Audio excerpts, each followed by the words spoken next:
Hello, I'm Christopher L. Bennett, and I'll be reading an excerpt from Aleyara's Descent. The tagline is, "In an alien past, 4 impetuous youths brave a forbidden realm to discover their world's true nature." And it begins with a bit of poetry. The Serpent King had sent his comet snake to burn the sky, and bright celestial dragons leapt to champion their realm, when Orihinu Aleyara Dew, in her 8th year, fell into death's dark, bottomless domain. From The Ballad of Aleyara's Descent, attributed to Baralihu Narayolia, translated by Madeline Kamakau. Aleyara leapt with sure-footed abandon along the tightly woven branches of the ground. Energized by curiosity, her leaps grew longer, faster, shaking off the moisture that had condensed upon her bright magenta scales. She spread her arms for balance, stretching out the mantlets that extended from her elbows to her hips, and turned her body sideways so the membranes would not slow her as they caught the airy body of Skyfather Halai. Still, the brilliantly patterned mantlets fluttered in the wind, as did the open-sided triangular garments she wore to accommodate them. Tickled by wind and enthusiasm, Aleyara inflated her neck pouch and let out a ululating cry of pleasure. The others shushed her, fearful of being caught, but Yara doubted the laugh of one Biauru would stand out in the clamor of the rainforest. Still, as they neared the place where the body of Rulai grew thin, the youngsters heard the distant cries of hunter scouts echoing through the fog. The children spread their mantlets to break their forward rush, their long toes grasping the branches to stabilize them. "We have come far," said orange-scaled Mirele, the eldest of the group. "Those accents are not of Duralia village." All scouts shared the distance language, concise in words and long on vowels, to carry through the canopy's din. But each province or solitary village had its own near language that tinged the timbre of the vowels. Mirele tilted her head, listening. "They must be from Rabyalinyu province across the rift." From closer by, they heard an answering cry as another scout relayed the news toward Duralia. Then an echo of the same as the next scout called the news back home. "We're 2 whole calling lengths away!" exclaimed Renotella, the youngest, most timid male. "They must be missing us by now." "Don't worry, we're almost there," Mirele hissed. "Can't you hear Eloro's roar?" Over the endless cackling and chirping of the canopy, Aleyara could now hear a distant roar like heavy rain. She shuddered. It was the voice of Eloro, Lord of the Under, bellowing in envy of Rulai and Halai and the glories of life they had created. Ever covetous, Eloro pulled constantly on all living things, dragging them down toward the Under so he could make them his own. Only the firm wooden body of Mother Rulai held the Biauru against Eloro's pull, until finally their bodies tired of the fight and died, and their souls descended to the Under. Now the children had reached the place where lifeless bodies were delivered to the Under to be reunited with their souls. Here the woven body of Rulai was thin, with gaps unfilled by the soil and vivid green foliage that covered most of the canopy.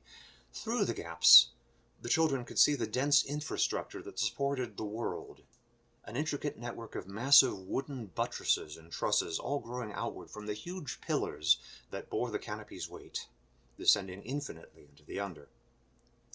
Aleyara peered down, seeking a glimpse of one of the mighty columns, even though she knew they were found only at the thickest parts of the canopy. The village of Duralia had been shaped within and around the upper part of one such pillar, and Aleyara had been raised in its shadow. Still, she couldn't help looking for one as she gazed into the roaring darkness below. Mirele noted Yara's fascination and laughed sharply, her neck pouch convulsing. "I dare you to climb down there!" Yara's muzzle tightened in annoyance, but she kept it from her body language. She thrust her streamlined head defiantly at Mirele. "Don't you think I'd do it?" "What? Pampered Aleyara, lovely daughter of Orihinu resident smith, precious of all the boys that they'll do anything for." Yara pulled her head back and shook it distastefully. "Boys? I'm not interested in them." "You will be soon enough, and they're mad for those exotic blue scales of yours." "I'm not blue," Yara said, fidgeting. "Just purple. Blue enough for them." "You shouldn't be jealous," Aleyara assured her. "Your crests are filling out big and dark." Self-consciously, Yara stroked her own twin dorsal crests, paling next to Morelle's, which flared out wide and comely atop her Lacertilian head, and joined at the base of her spine in a sharp and shapely tail. "Oh, I bet yours will too any month now," Morelle countered. "And then what males will crow for my attention?" Nervous at this talk of sex, Aleyara retreated to the safer subject of the afterlife. "Whatever may come, there's a challenge been offered. You dare me to climb down and spy the face of death? Well, I'll do you better. I'll call at old Elora's door and ask him to come out and play. You can have your boys, Morelle.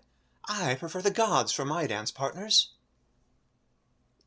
Aleyara leapt forward with an insouciant somersault, and landed on one of the thick branches stretching out into the rift. She let her momentum flip her forward, and hung upside down, tilting her head at her alarmed clanmates. "No worries, friends," she called. "I'll be down and back quicker than Motai can steal the fruit from the Dragon King's table." She let herself fall, doing a showy flip around 2 axes, before catching a lower branch. "Oh yes," she called up, hanging cavalierly by one four-fingered hand, her thumb claw digging into the wood to anchor her. "I could do with a lantern down here. With Muro in the day sky playing the moon, the under will have no sun to light my way." Rinotella carefully tossed her the lantern, and Yara caught it by its rope. She wrapped the line around her wrist and held the lantern in her right hand as she proceeded into the lattice work of the rift, using her other 3 limbs to hold on. The lantern was of her own family's manufacture, a wooden frame coated in hard flame-resistant resin, with clear resin walls around the sides to hold in the fire and openings in the top to let it breathe. Inside, the flame flickered in surprise, shaken by Aleyara's acrobatics, so she sang to it soothingly. "Burn steady, little arrow eye," she cooed. "Surely a child of the sun need not fear the darkness." She sang as much to comfort herself as the captive flame she carried. The misty light from above grew distant, the commotion of the greenwood becoming faint. New sounds came to Yara's ears, sounds of burrowing and crawling. She caught glimpses of some of the creatures that dwelt among the canopy's branches, those that dared the open spaces of the rift. Pale, huge-eyed lizards, sinuous serpents with dozens of tiny legs, and those odd furred beasties that skittered around comically under the soil. And of course countless insects like everywhere else. Aleyara caught an unfamiliar kind of crawler in her toes and brought it up to her mouth. It was surprisingly tasty. Soon, Rulai's limbs grew sparser as Elora's roar grew louder. Yara could see pure blackness beyond the few tree limbs below. She thrilled. Here was the very under itself, the realm few Biaru had ever glimpsed and lived to sing of. As she stared upon it, frozen with awe, she began to feel as though it was gazing back. But the feeling was not from below, she realized. Her dorsal crests tingled, sensing subtle movements in the air behind her. She spun, and beheld an apparition just a few arm lengths away. It was Biaru-like, but pale and colorless, with huge dark eyes. It had to be an Elebieru, a departed soul reunited with its body. She gasped. The ghost reacted with a squeal, leaping away. Aleyara jumped, startled, losing her grip. The ghost spread its limbs and fell away on full-grown gliding mantles, the kind every Biaru dreamed of, and Yara felt a twinge of envy as she plummeted toward the darkness that had no end. Aleyara had barely begun her prayer for Elora's favor when she jerked to a stop.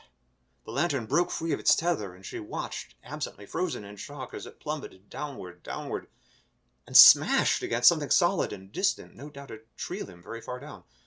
Bright sparks flew out just before the fire fell dead.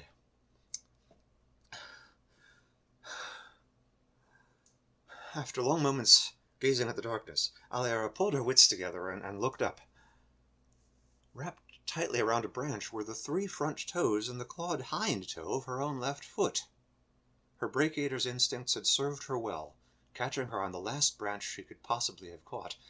Aleyara let a crow of relief. "Oh, thank you, Foot," she cried breathlessly. "Your quick thinking is immensely appreciated, and I promise to be very nice to you from this day on."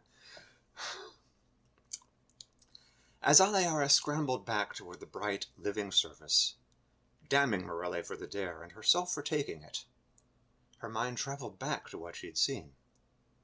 The Biaru eye was keen, as it must be, to sift through the visual chaos of the rainforest. But there had been only one thing for Yara to see when the lantern had met its end. and as she reviewed it, the details came vividly. Those hadn't been sparks that had flown from the branch when the lantern hit. They had been birds. For the rest of the story, by Aleyara's Descent and Other Stories from eSpec Books. Thank you.